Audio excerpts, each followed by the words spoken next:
Привет, друзья, с вами Лада, и в этом видео сплетем вот такую необычную интересную корзиночку из газетных или бумажных трубочек. Плести мы ее будем, казалось бы, легким узором, веревочкой в две трубочки, двойной веревочкой в две трубочки, но при этом этот узор смотрится очень-очень интересно, особенно вот с таким меланжем. Согласны? Обязательно напишите ваше мнение в комментариях, мне будет очень интересно почитать, и напишите, кто уже плел таким узором корзиночки. Я вот давно-давно прям хотела, но все никак не удавалось, праздники, 8 марта, Пасха, подготовка, и сейчас, наконец, я отправляюсь в свободное плавание и буду пробовать разные узорчики и, в общем, воплощать свои хотелки. Ну а сейчас я показываю, из каких трубочек я все это дело плела. Плела я из остатков трубочек, здесь у меня собраны все остатки от моих прежних работ. Кстати, все мастер-классы вы можете видеть на моем канале, и ссылки в описании я обязательно оставляю. Здесь у меня 240 трубочек, и как раз таки вот такого количества мне хватило на плетение этой корзиночки. Корзиночка, сразу скажу, будет с ручкой, и ручку к этой корзиночке я буду показывать в следующем видео, так что не пропустите, нажимайте на колокольчик рядом с кнопкой подписаться и будете в курсе выхода новых видео обязательно. В этот раз я корзиночку буду плести по форме. Как раз таки у меня нашелся горшок цветочный, и вот он прям попадает именно в такую форму, которую я хочу сплести корзиночку. Поэтому сейчас я измерила у этого горшка основание. Конечно, Левыч мне в этом плане помог, но куда же без него. Основание горшочка 37 сантиметров. И сейчас я по этому измерению буду высчитывать, сколько стоек мне понадобится в основании моего круглого донышка. Здесь все просто. Эту цифру 37 сантиметров я делю на расстояние, которое я хочу получить в итоге между стойками. Получается это где-то 1,5 или 1,7, и в конечном итоге у меня получается цифра в 21 или 22. Вот то, что мы получили, эту цифру, это и есть количество стоек. Конечно, я вычитаю 1 или 2 единицы от этого общего числа, потому что я понимаю, что здесь еще имеет место быть и толщина стоек, толщина трубочек, это тоже нужно учитывать. И в общей сложности у меня получилось 20 стоек. То есть, получается, в основании круглого дна я должна заложить 20 стоек. Конечно, это могут быть не сразу 20 стоек заложены, а постепенно можно добавлять вот эти трубочки-стойки по ходу плетения круглого донышка, но я сделала это сразу. То есть я взяла 10 трубочек, разделила их на две части, 5 на 5, выложила вот таким крестиком и уже начинаю оплетать. Дополнительные трубочки вот таким образом я уже не стану добавлять в это круглое донышко. Вот как у меня есть 20 стоек, так они и будут на выходе получены. Ну и две рабочие трубочки я соединила между собой. У меня получились вот такие две трубочки, которыми я начинаю плести круглое донышко. Плету я круглое дно веревочкой в две трубочки. Здесь у нас одинарная веревочка, так что в принципе сложностей никаких не возникнет. Итак, два ряда я проплела по 5 трубочек, и сейчас я разделяю группы трубочек на небольшие группы. То есть получается, здесь очень сложно, конечно, нам каждую трубочку оплетать в этой группе трубочек, то есть разделять по одной стойки очень сложно, потому что и расстояние между трубочками довольно маленькое, поэтому я решила разделить группы трубочек в 5 на 3 части, то есть сначала 2 трубочки, потом 1 трубочка и потом снова 2 трубочки. В этом никакой сложности нет, потому что в итоге после проплетания нескольких рядов я группы по 2 трубочки также буду разъединять по одной, и там это будет сделать уже гораздо легче. Я очень надеюсь, что я этот момент понятно объяснила. Если что-то вам было непонятно, вы не стесняйтесь, пишите обязательно свои вопросы в комментариях, и я на них с удовольствием и очень быстро отвечу. Как вы видите, я плету дальше круглое донышко, продолжаю плести в таком же формате, то есть у нас получается где-то по одной стойке я плетаю, где-то по 2 стойки. Здесь я уже начала плетение третьего ряда.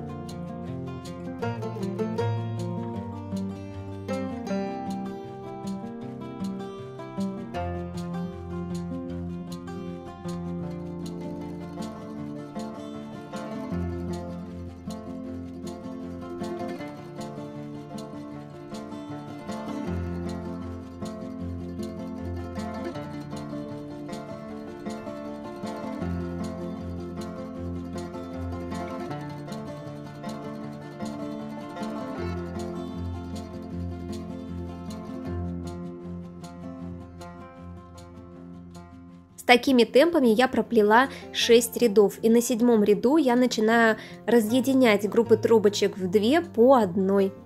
И плету уже в этом режиме. Здесь я не стараюсь выровнять расстояние между стойками поначалу на этом ряду, потому что это бесполезно.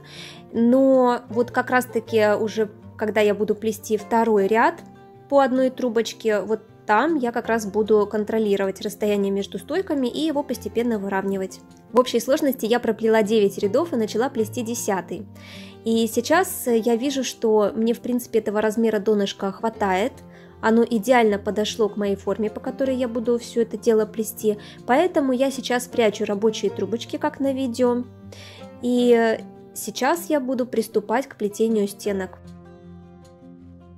Вот наша лицевая сторона донышка, и сейчас я все это дело переворачиваю. Получается, что изнанка будет смотреть на меня. Ставлю форму. Вот таким образом у нас сплетенное дно совпадает с формой, то есть практически сантиметр к сантиметру. Ну, чуть-чуть немножечко плетеное донышко выпирает, где-то на 1-2 мм, это нормально. И сейчас я приступаю к плетению стенок, и первый ряд, который у меня будет проплетен, это веревочка в 3 трубочки. Очень мне нравится с ее помощью делать переход от дна к стенкам. Конечно, не всегда это просто, но тем не менее я уже даже приноровилась к этому. Я взяла 3 трубочки, обрезала у них наискосок кончик, вы видите на видео, и сейчас вот таким образом я к стойкам их прислонила. Можно сказать, не заклеивала, не приклеивала, я их чуть позже приклею. Конечно, этот момент сложноват, особенно для начинающих, возможно, будет, потому что вот эти трубочки ничем не закреплены, ничем не фиксируются, и очень сложно их удержать вот в таком одном положении. Но, в принципе, это дело привычки. На самом деле, я тут, в принципе, так приноровилась, привыкла. Если вам сложно, когда трубочки вот в таком незафиксированном виде у вас болтаются, то можно эти трубочки вставить в отверстие рядом со стойками, и таким образом они у вас будут стоять на одном месте. Ну а я вот таким образом, в таком формате продолжаю плести веревочкой в 3 трубочки. Стоечки я придерживаю аккуратно рукой, и сами трубочки, конечно, придерживаю аккуратно рукой. Это все кажется очень сложно на первый взгляд, но поверьте, в этом сложности никакой нет. 1-2 раза попрактиковав этот узор, вы уже больше не будете его бояться. У меня, кстати, видео было на канале по плетению веревочки в 3 трубочки, как сделать переход от прямой к обратной веревочке и наоборот, и как ее закрыть. Обязательно все ссылки я оставляю в описании.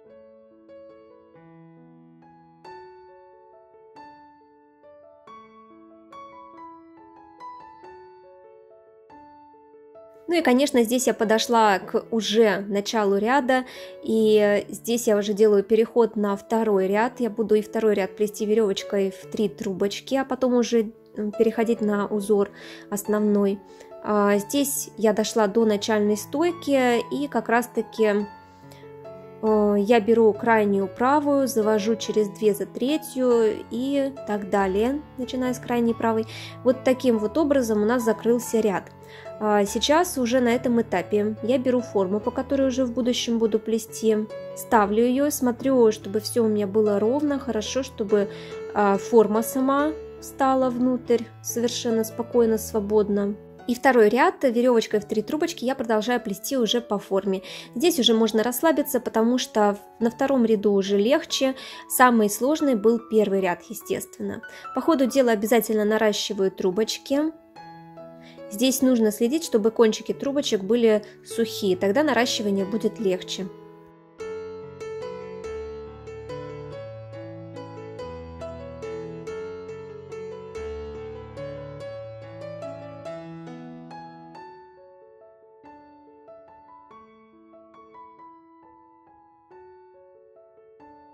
В этом месте я закрываю второй ряд, и делаю я это точно так же, как делала переход с первого ряда на второй. Мне такой способ больше всех нравится.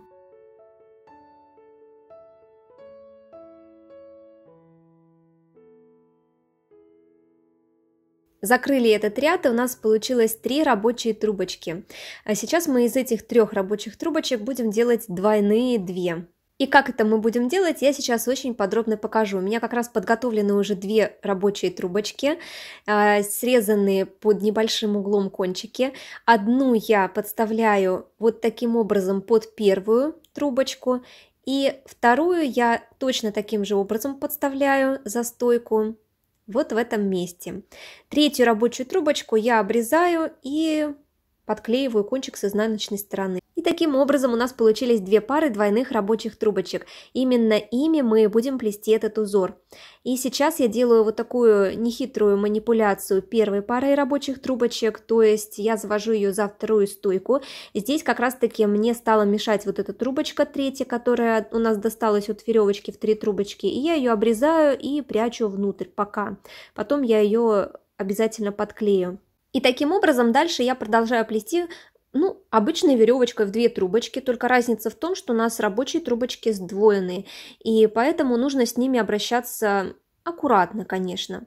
Здесь один нюанс есть, трубочки должны быть пластичные, чтобы они у нас не ломались при манипуляциях, и, конечно, чтобы не оттопыривалась сильно скрутка. Вот как раз таки, если они обработаны, то эти все условия сохраняются. Уже на этом этапе очень красиво узор смотрится.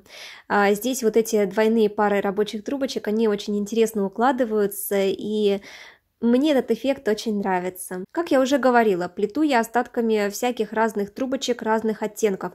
И, конечно, здесь я немножечко контролирую процесс, какие трубочки я беру в том или ином варианте. И вот, например, я, конечно, здесь не буду брать все 4 трубочки под пары, потому что иначе не будет никакой пестрости. Все-таки я здесь стараюсь разбавлять немножечко вот этот окрас, поэтому я иногда намеренно беру те или иные цвета. Хочу сказать, что узор мне такой понравился на корзиночке, смотрится очень эффектно, очень интересно. Единственное, что это наращивание. Наращивание трубочек аж в 4 местах, причем в разных местах иногда. Но здесь вы можете, конечно, выбирать, либо в одном месте вы наращиваете одновременно, либо в разных местах, как я. Немножечко трудоемкий этот процесс и надоедливый, если честно, но мне кажется, узор того стоит. Конечно, поначалу было сложновато плести. Сложновато оплетать вот эти стойки этими двойными трубочками. Постоянно нужно следить, чтобы эти трубочки укладывались как надо. А здесь нужно следить, чтобы они укладывались как надо, потому что вы видите, что все-таки тут хаоса не нужно, тут нужна упорядоченность. То есть если вы вот эти трубочки выводите 2, и одна правая, другая левая, то вы в таком порядке продолжаете ими плести, где одна сохраняется на правой позиции, другая на левой позиции. Менять местами их лучше не стоит, иначе некрасиво будет и с лицевой стороны, и с изнаночной.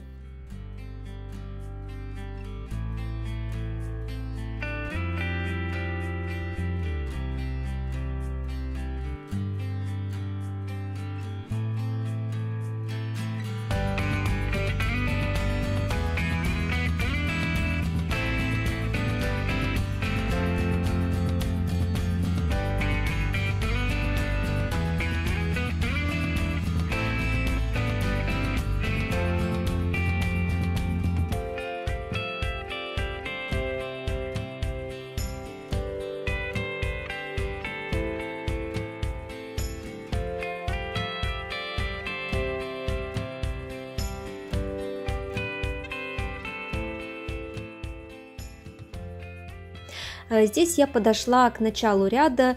Скажу честно, что начало ряда я немножечко затянула, и я его хотела чуть-чуть подправить, мне не очень удалось, поэтому впоследствии начало ряда у меня видно. Но дам такой совет, если вы не хотите, чтобы вот все выглядело как у меня, немножечко поставьте остатки трубочек, займите место, и тогда это будет более объемно выглядеть. Ну вот сейчас я, где начало ряда, хотела сначала сделать переход, то есть закрыть предыдущий ряд и начать новый. Вот вы видите, как раз таки я тут поставила уже двойные рабочие трубочки на позицию, даже нарастила их. Но что-то мне все-таки в этом плане не понравилось. Не понравился внешний вид вот этого перехода. Вот то, что я не сделала слишком объемным, вот эти первые витки, конечно, это все сказалось, поэтому что я делаю сейчас? Я это все дело расплетаю и без всякого перехода по спирали продолжаю плести этим узором.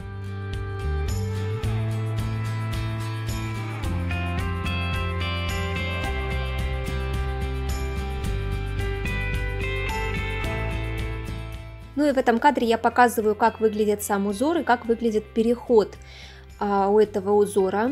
В принципе, он не особо заметен, потому что корзиночка и так пестрая. И вот эта вот объемность, она закрывает место этого перехода, поэтому я по этому случаю не переживаю абсолютно. Плету дальше в таком формате, где-то рядов 15. Да, еще здесь как совет в плетении этого узора добавлю следующее, что если вы видите, что где-то пара трубочек выпирает немного, то обязательно пальчиками ее чуть-чуть подправляйте, потому что это нормально при плетении этого узора, и здесь нужно контролировать вот эти витки, чтобы они не выпирали, чтобы они ложились ровно и чтобы не было слишком сильных заломов.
Практически я проплела столько, сколько мне нужно. Насчет 15 рядов я немножечко ошиблась. По высоте получилось, что я проплела в общей сложности 13 рядов.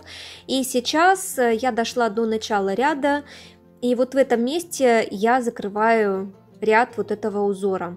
Сейчас я буду убирать рабочие трубочки и буду переходить на загибку.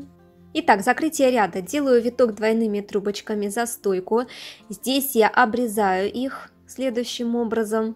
Убираю сначала одну трубочку, убираю под виток предыдущего ряда. Обязательно ножничками себе помогаю. Так как здесь у нас узор такой достаточно объемный, то в принципе все убирается достаточно незаметно и с лицевой стороны, и с изнаночной. Вторую трубочку я точно так же обрезаю. Обрезаю таким образом, что она будет равна витку предыдущего ряда и чуть-чуть немножечко выпирать на где-то 2-3 мм. И вот эти 2-3 мм прячутся именно под виток предыдущего ряда внутрь. Ножничками подправляю все это место, и мне пришлось здесь форму вынуть, чтобы добраться до этого труднодоступного места. Сейчас я буду убирать как раз-таки следующую пару двойных трубочек рабочих. Точно таким же образом убираю. То есть здесь я не убираю эту пару рядом со стойками внутрь. Я убираю ее под виток предыдущего ряда.